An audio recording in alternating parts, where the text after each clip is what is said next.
Olá! Seja muito bem-vindo a esta nossa reflexão, onde a gente explora as conexões profundas dentro da narrativa bíblica.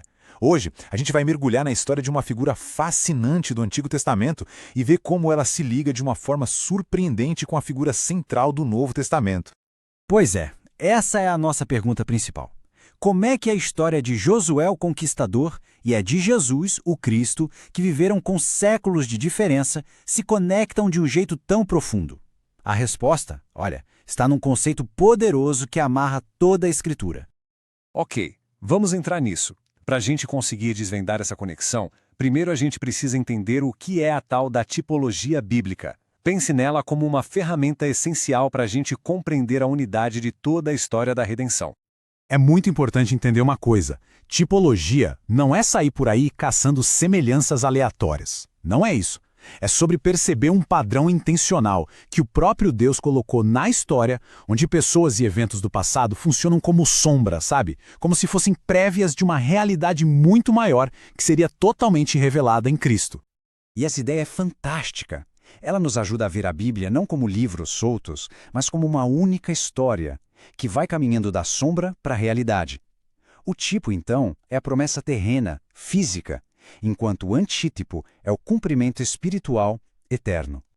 Vamos então para o nosso tipo e ver como isso funciona na prática, começando com a missão histórica de Josué.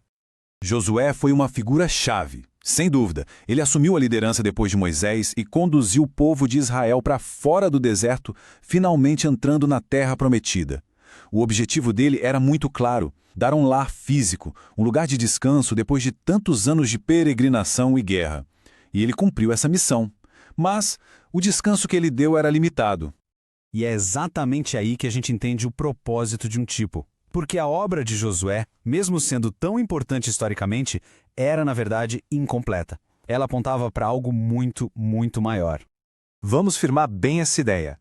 O descanso que Josué deu foi real, foi concreto, mas era, por sua própria natureza, temporário. Não foi o descanso final, definitivo.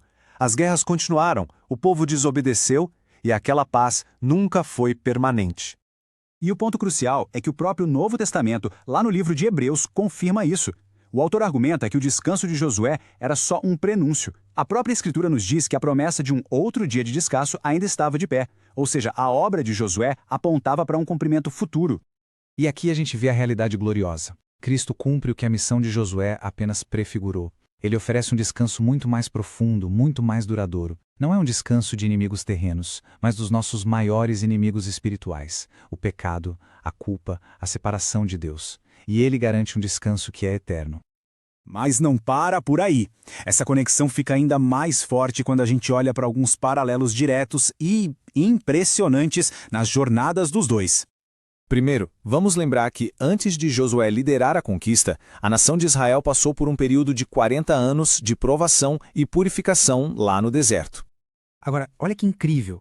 De uma forma que espelha isso, Jesus, antes de começar sua missão pública, a missão que traria a verdadeira conquista espiritual, também foi para o deserto para ser provado por 40 dias. O padrão se repete, só que num nível muito superior. O próximo paralelo é um marco. A travessia do Rio Jordão com Josué na liderança foi o ato simbólico que deu início à tomada da herança prometida. Foi um momento de transição, um novo começo. E onde Jesus inaugura publicamente a sua missão? No mesmo Rio Jordão. E aqui tem um detalhe fascinante. O nome Jesus é a forma grega do nome hebraico Josué, que é Yeshua, e que significa o Senhor salva. Então é literalmente ali, naquele lugar simbólico, que o verdadeiro Josué começa a sua jornada para conquistar o pecado e a morte, nos conduzindo à herança eterna. A sombra encontra a realidade no mesmo lugar. Então, o que a gente pode concluir ao observar Josué como um tipo de Cristo? Qual é a grande mensagem que essa conexão nos transmite hoje? Em resumo, a história de Josué não é diminuída, mas na verdade é enriquecida quando a gente a vê através da luz de Cristo. Ele foi um líder real, corajoso. No entanto, o seu maior legado foi servir como uma sombra que nos ajuda a ver com muito mais clareza a luz e a realidade da obra de Jesus, o verdadeiro líder que nos leva ao descanso final. E isso tudo nos leva a uma questão para reflexão. Saber que as batalhas e a busca por descanso nesta vida apontam para um descanso final e perfeito. de que forma isso pode impactar e fortalecer a caminhada diária de quem crê.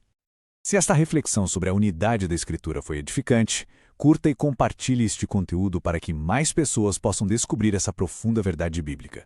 Obrigado por nos acompanhar.